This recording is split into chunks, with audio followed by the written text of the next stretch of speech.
ability as a nation to compete.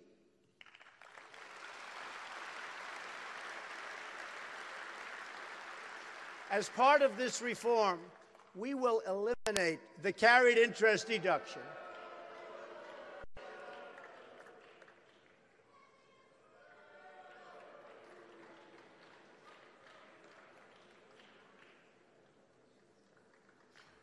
Thank you. As part of this reform, we will eliminate the carried interest deduction, well-known deduction, and other special interest loopholes that have been so good for Wall Street investors and for people like me, but unfair to American workers. Tax simplification will be a major feature of the plan.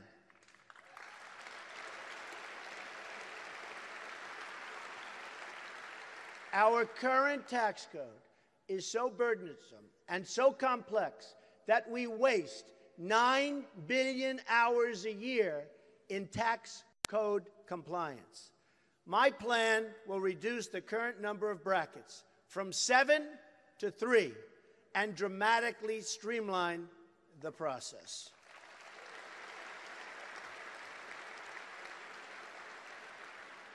We will work with House Republicans on this plan using the same brackets they have proposed: 12%, 25%, and 33%. For many American workers, their tax rate will be 0. While we will develop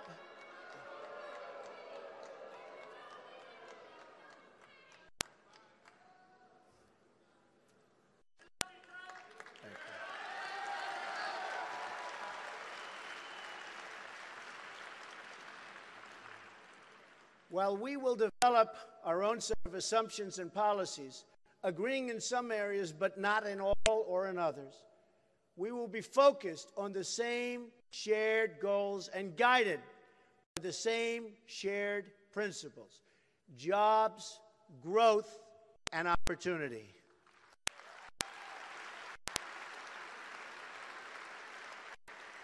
These reforms will offer the biggest tax revolution since the Reagan tax reform, which unleashed years of continued economic growth and job creation.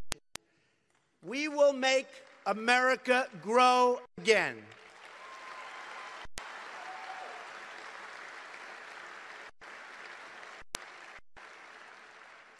In the days ahead, we will provide more details on this plan and how it will help you, and most importantly, your family.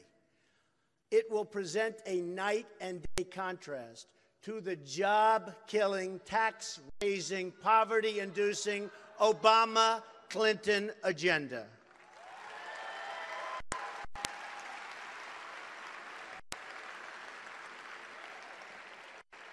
So important, the state of New York has already lived through Hillary Clinton's failed leadership.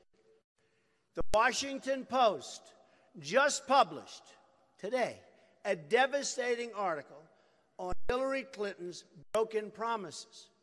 She pledged 200,000 jobs for upstate New York when she was a senator. But what happened? What happened? The Washington Post writes, and I quote, "Upstate job growth stagnated overall during her tenure, with manufacturing jobs plunging, record-setting levels, plunging nearly 25%. The former First Lady was totally unable to pass big-ticket legislation. Many promised jobs. They were all promised. I remember it so well. Vote for Hillary. She'll bring back your jobs. Many promised jobs never materialized, and others migrated to other states. She turned her first presidential run, which also was a disaster.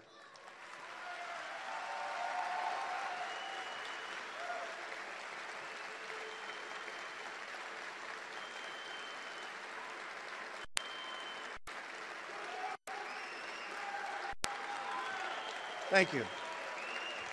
Thank you.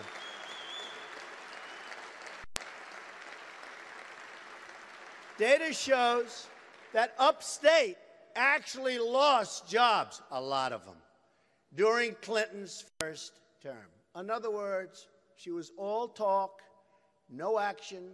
Upstate New York is a disaster. It's a disaster. What's happened to upstate New York. And NAFTA, which her husband signed, is a very, very big reason. Compare that to my record. In a recent New York Post article by Steve Quazzo, How Donald Trump Helped Save New York City, the paper writes that and this is a direct quote, in other words, it's not from me.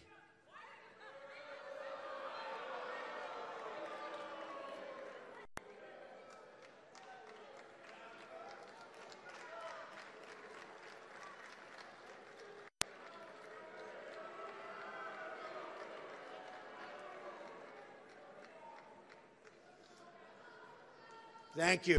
Thank you. It's all very well planned out, every couple.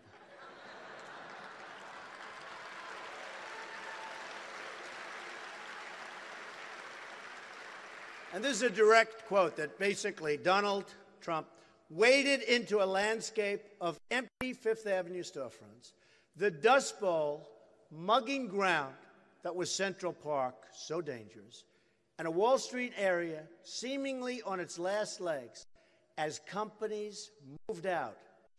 Then, almost by sheer force of will, he rode to the rescue. Expressing rare faith in the future, he was instrumental in kickstarting the regeneration of neighborhoods and landmarks almost given up on for dead. True, I have to say. I didn't say it. They say it. It's true. This is what I want to do.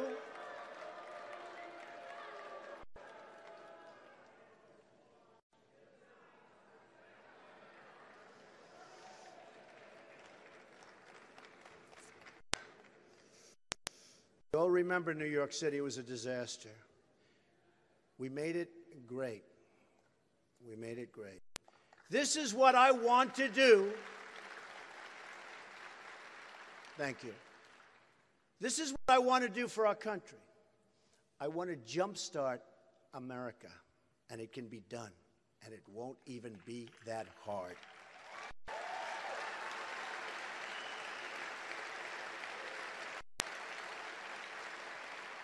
Now let's look at what the Obama-Clinton policies have done nationally. Their policies produced 1.2% growth, the weakest so-called recovery since the Great Depression. It's been written about all over. It's a disaster.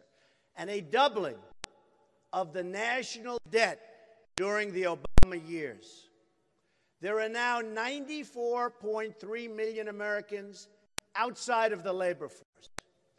It was 80.5 million when President Obama took office, an increase of 14 million people. The Obama-Clinton agenda of tax, spend, and regulate has created a silent nation of jobless Americans. Home ownership is at its lowest rate in 51 years.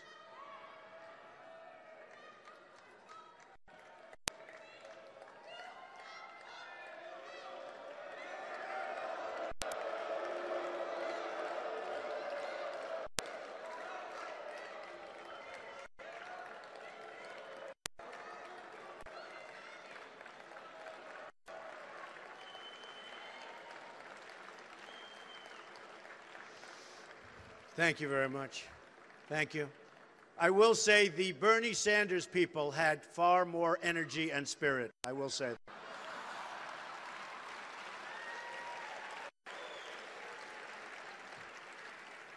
Nearly 12 million people have been added to the food stamp, and these people are growing, and it's growing so rapidly since President Obama took office.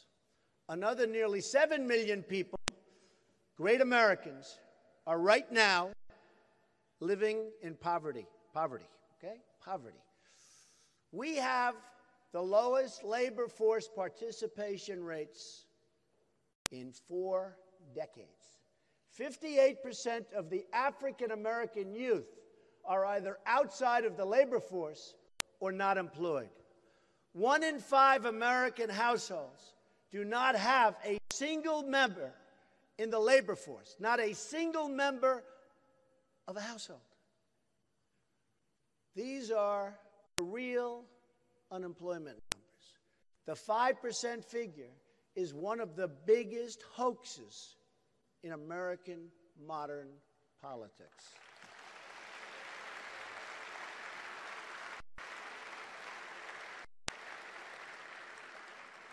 Meanwhile, American households are earning more than $4,000, think of that, $4,000 less today than they were 16 years ago. The average worker today pays 31.5% of their wages to income and payroll taxes. On top of that, state and local taxes consume another 10%. Very grim picture. The United States also has the highest business tax rate among the major industrialized nations of the world at 35%. It's almost 40%.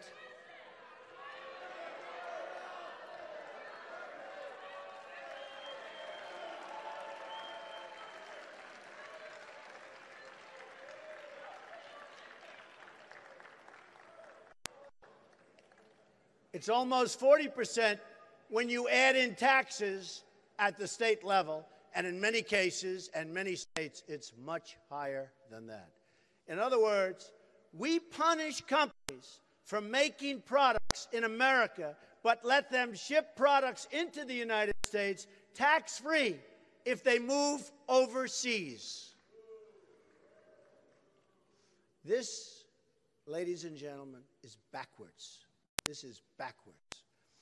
All of our policies should be geared toward keeping jobs and wealth inside of the United States.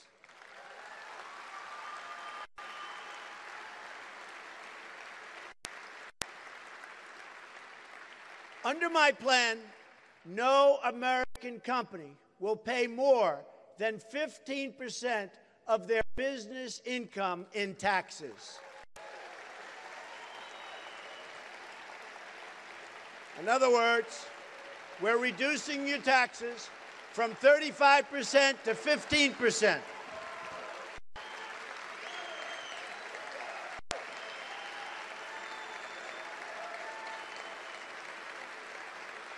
Thank you. Thank you. Small businesses will benefit the most from this plan. Hillary Clinton's plan will require small business to pay as much as 3 times more in taxes than what I'm proposing. And her owner's regulations will put them totally out of business, and you won't be able to start. You cannot ever start a small business under the tremendous regulatory burden that you have today in our country. I'm going to end it. I am going to cut regulations massively.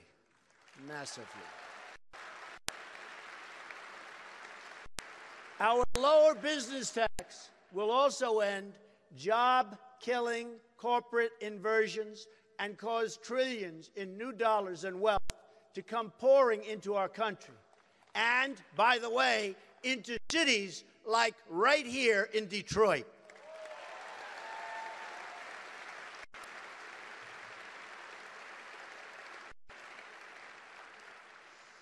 To help unleash this new job creation, we will allow businesses to immediately expense new business investments. No one will gain more from these proposals than low and middle income Americans.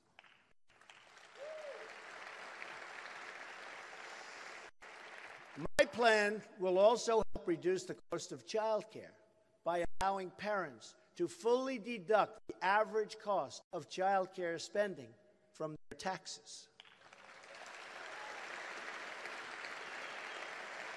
We are also going to bring back trillions of dollars from American businesses that are now parked overseas. They can't bring their money back into our country. Our plan will bring that cash home, applying only a 10% tax. This money will be reinvested in states like Michigan, which are having serious problems. Finally, no family will have to pay the death tax. American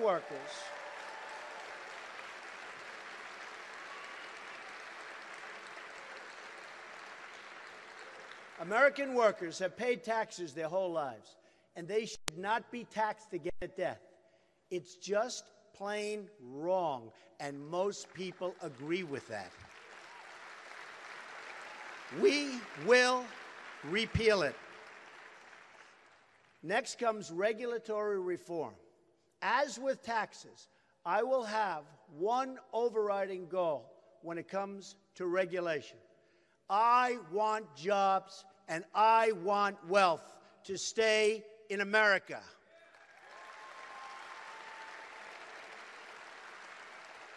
Motor vehicle manufacturing is one of the most heavily regulated industries in the country and even in the world. The U.S. economy today is 25% smaller than it would have been without the surge of regulations since 1980. It is estimated that current overregulation is costing our economy as much as $2 trillion a year. That's money taken straight out of cities like Detroit. So many of our cities are suffering so gravely, right out of Detroit and others. The Federal Register is now over 80,000 pages long.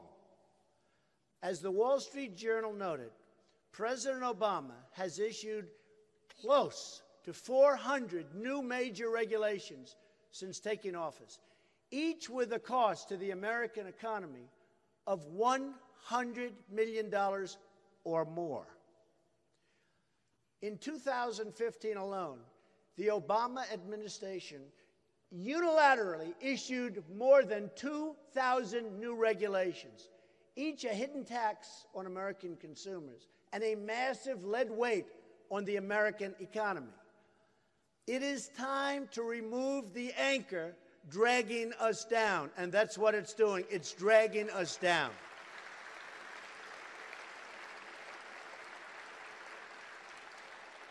Upon taking office, I will issue a temporary moratorium on new agency regulations.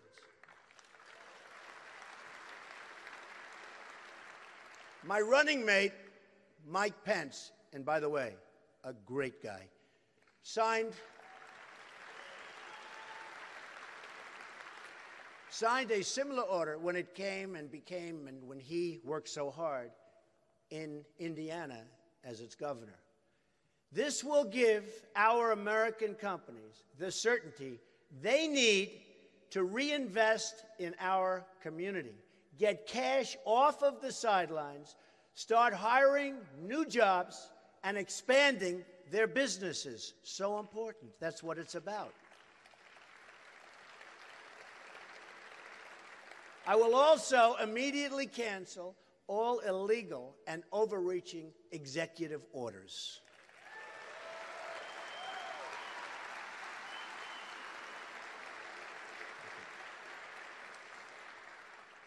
Next, I will ask each and every federal agency to prepare a list of all of the regulations they impose on Americans which are not necessary, do not improve public safety, and which needlessly kill many, many jobs. Those regulations will be eliminated quickly.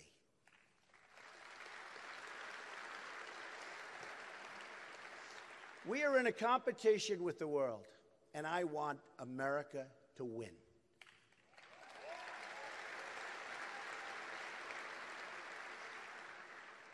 We don't win anymore, but when I am president, we will start winning again, big league.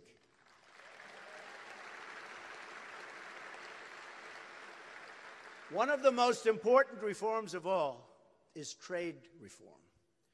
As Bernie Sanders has said, Hillary Clinton has bad judgment. He said it many times. We've seen this bad judgment overseas in Libya, Iraq, and Syria. We've seen it in Iran.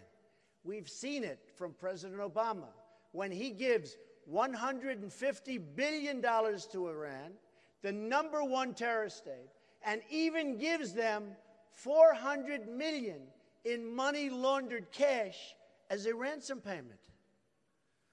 But we've also seen the terrible Obama-Clinton judgment right here for everybody to see in Detroit. Hillary Clinton has supported the trade deals stripping this city and this country of its jobs and its wealth. She supported Bill Clinton's NAFTA. She supported China's entrance into the World Trade Organization. She supported job-killing trade deal, and that was a really bad one with South Korea. And she supports the Trans-Pacific Partnership, not now, but very soon if she wins, and we can't let her win, because that will be a disaster for Detroit and everybody else.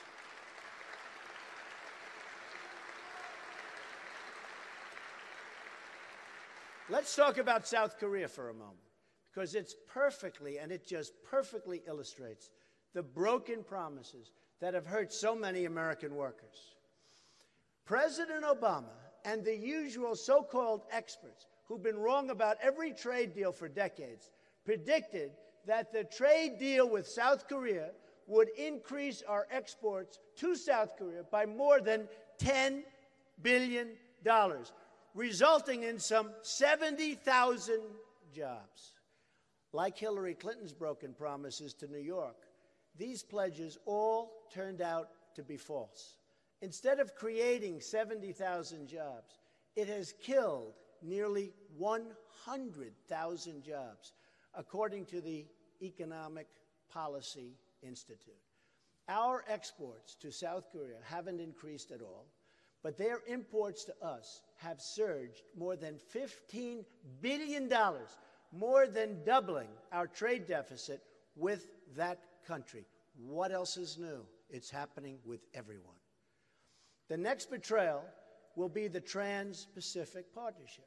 Hillary Clinton's closest friend, Terry McAuliffe, confirmed what I've been saying, and this is from the beginning. If sent to the Oval Office, Hillary Clinton will enact the TPP, as sure as you're sitting there.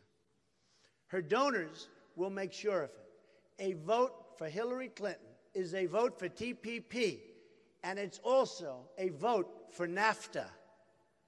Our annual trade deficit in goods with Mexico has risen from close to zero, think of that, close to zero in 1993 to almost $60 billion today. Our total trade deficit in goods hit nearly $800 billion last year. Total trade deficit, almost $800 billion. This is a strike at the heart of Michigan and our nation as a whole. According to the Bureau of Labor Statistics, before NAFTA went into effect, there were 285,000 auto workers in Michigan. Today, that number is only 160,000 auto workers. Detroit is still waiting for Hillary Clinton's apology. She has been a disaster. Obama has been a disaster. I expect Detroit will get that apology right around the same time Hillary Clinton turns over the 33,000 emails she deleted.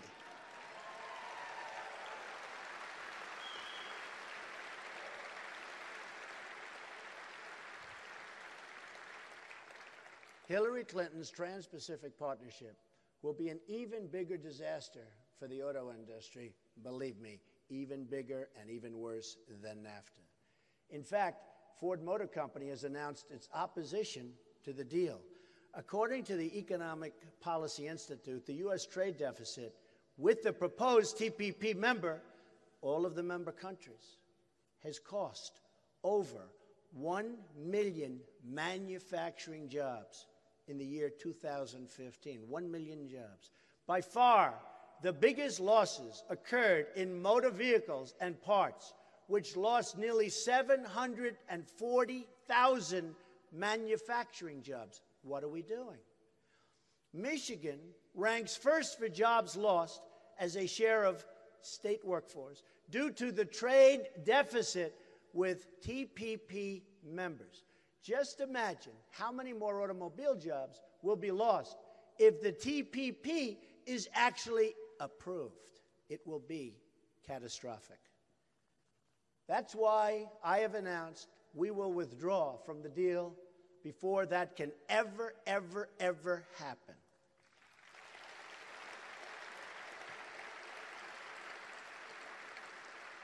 Hillary Clinton will never withdraw from TPP. She is bought, controlled, and paid for by her donors and special interests, 100%. Because my only interest is the American people, I have previously laid out a detailed 7-point plan for trade reform available on my website. It includes strong protections against currency manipulation, big problem, tariffs against any countries that cheat by unfairly subsidizing their goods, and it includes a total renegotiation of NAFTA, which is a disaster for our country, a total renegotiation. And if we don't get a better deal, we will walk away.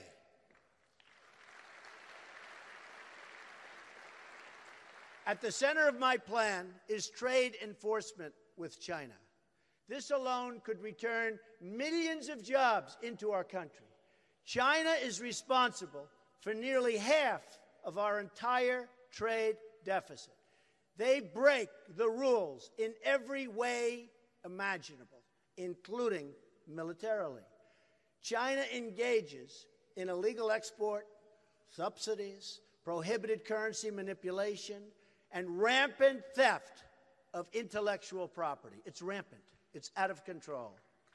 They also have no real environmental or labor protections, further undercutting American workers, totally undercutting our workers.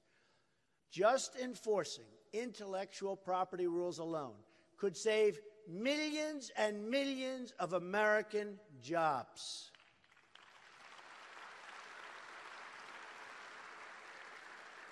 According to the U.S. International Trade Commission, improved protection of America's intellectual property in China would produce more than 2 million more jobs right here, right now in the United States. Add that to the saved jobs from cracking down on currency cheating and product dumping, and we will bring trillions of dollars in new wealth and wages back to our country, the United States of America. Thank you. So simple. So simple. Trade has big benefits. Thank you. Trade has big benefits, and I am in favor, totally in favor of trade. But I want trade deals for our country that create more jobs and higher wages for American workers. Isolation is not an option.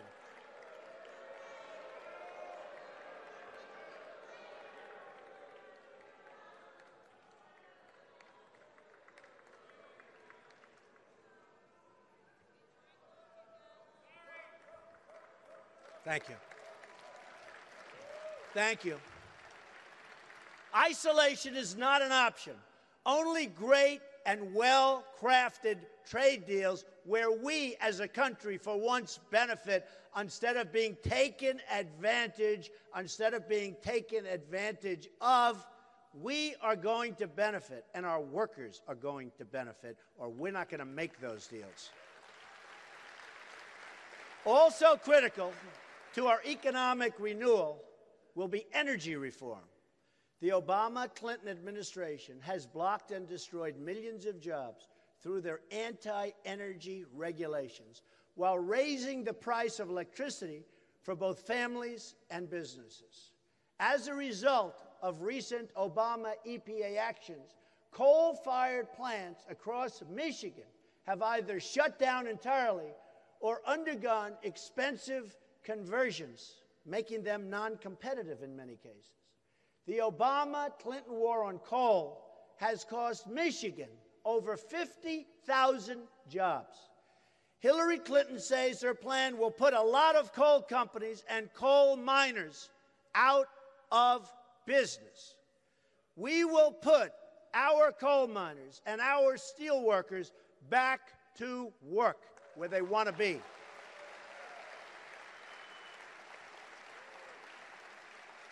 Clinton not only embraces President Obama's job-killing energy restrictions, but wants to expand them, including going after oil and natural gas production that employs some 10 million Americans. According to the Heritage Foundation, by 2030, think of that, 2030, the Obama-Clinton energy restrictions will eliminate another 500,000 manufacturing jobs, reduce economic output by $2.5 trillion, and reduce incomes by $7,000 per person. A Trump administration will end this war on the American worker and unleash an energy revolution that will bring vast new wealth to our country. According to the Institute for Energy Research, lifting the restrictions on all sources of American energy will do the following: increase GDP by more than $100 billion annually, add over 500,000 new jobs annually, and increase annual wages by more than $30 billion over the next 7 years.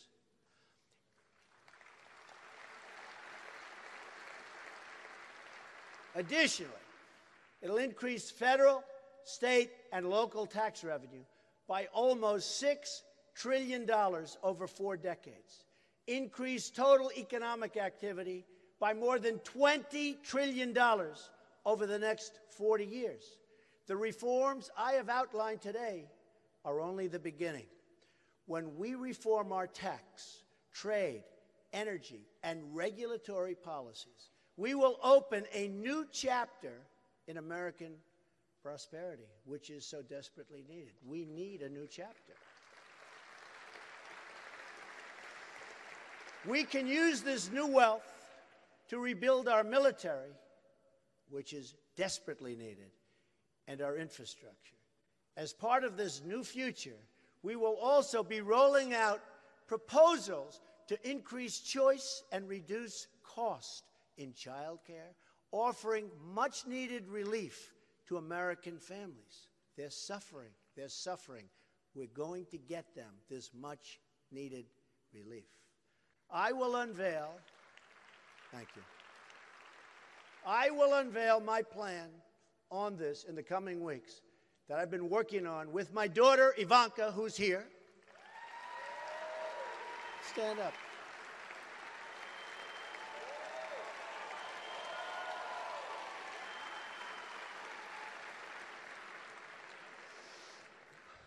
She feels so strongly about this.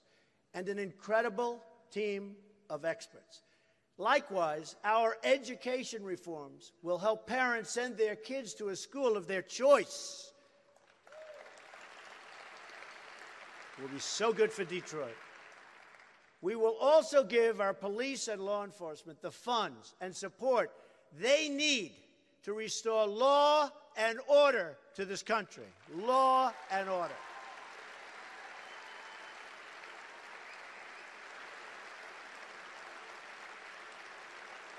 Thank you.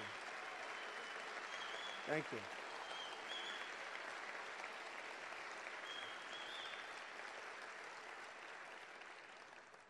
Without security, there can be no prosperity.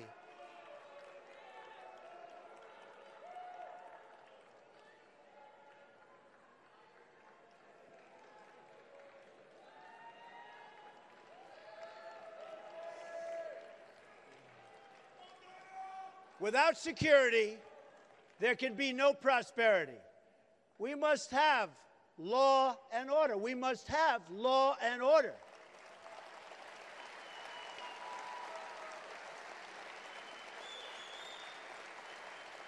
And by the way, our police in this country are really unrecognized for the incredible job they do. Thank you. In the coming days, we will be rolling out plans on all of these items. One of my first acts as president will be to repeal and replace disastrous Obamacare, saving another 2 million American jobs.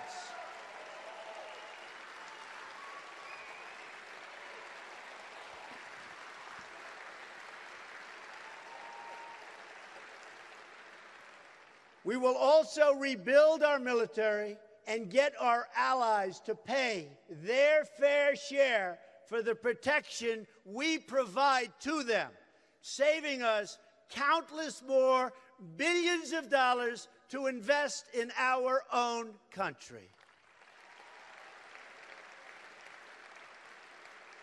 We also have a plan on our website for a complete reform of the Veterans Administration. This is something so desperately needed to make sure our vets are fully supported and get the care they deserve, which they have not been getting, not even close.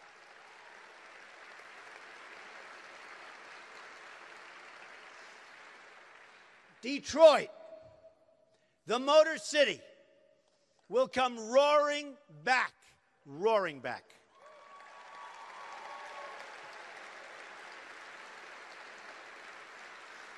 We will offer a new future, not the same old failed policies of the past.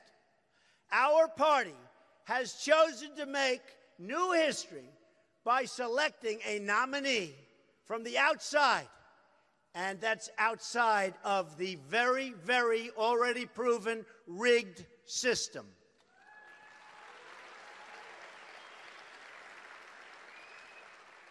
The other party has reached backwards into the past to choose a nominee from yesterday who offers only the rhetoric of yesterday and the policies of yesterday.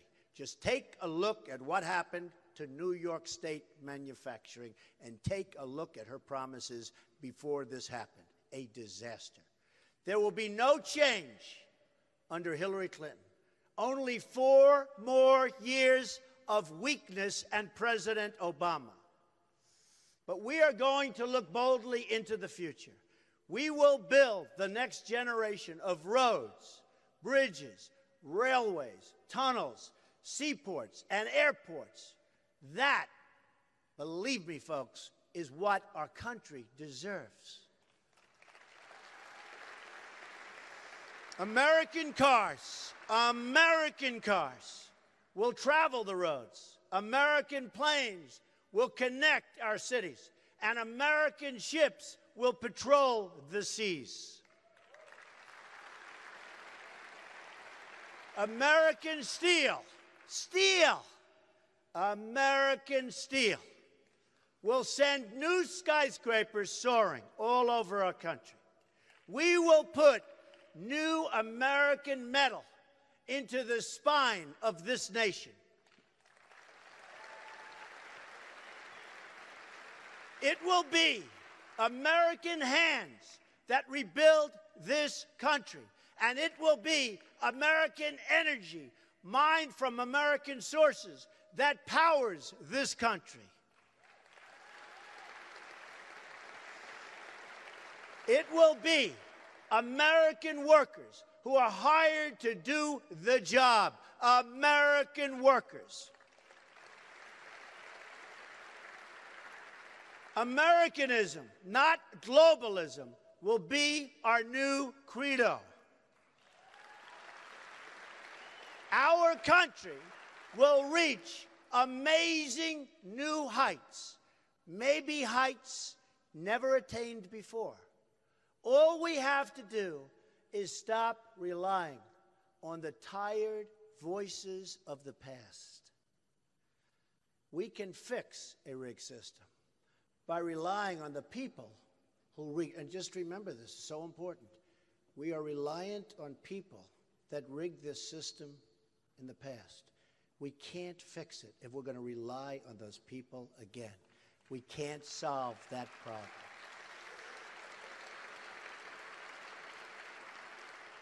So we can't solve our problems if we're going to just go back and rely on these politicians, because that's what we've been doing. Only by changing to new leadership and new solutions will we get new and great results. We need to stop believing in politicians and start believing in our great country.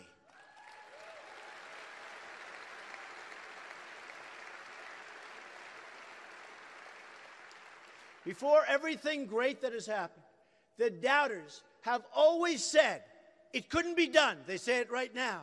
It couldn't be done. They actually said it when I ran for political office. It's not going to happen.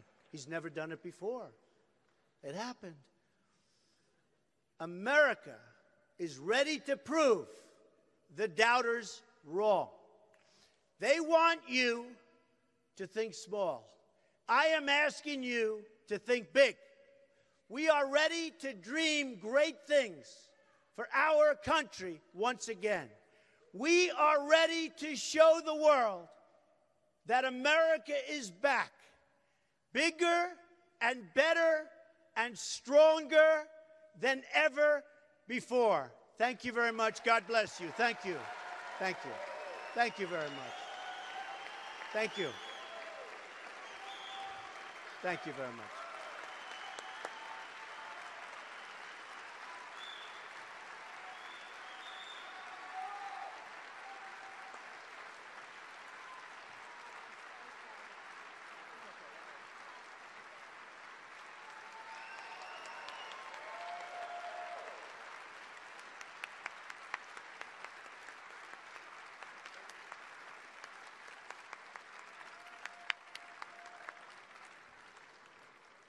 Thank you, ladies and gentlemen. I want to apologize to all of you and certainly to Mr. Trump for the disruptions. That is not, as I hope all of you know, what the Detroit Economic Club is all about.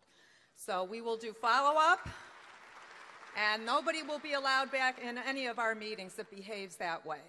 So my apologies to you. On a brighter note, how awesome that Governor Pence came today along with Mr. Trump. Thank you, Governor. Thank you so much. John Ricolta, great job as presiding officer. And if you'd all like to join us for lunch, we'll have a strolling lunch. We need you to leave through this door. The food is around in the next ballroom, and you can eat in the atrium, outside on the patio. It's a beautiful day. So please do join us, and thank you all for coming. With that, this meeting's adjourned. Thank you.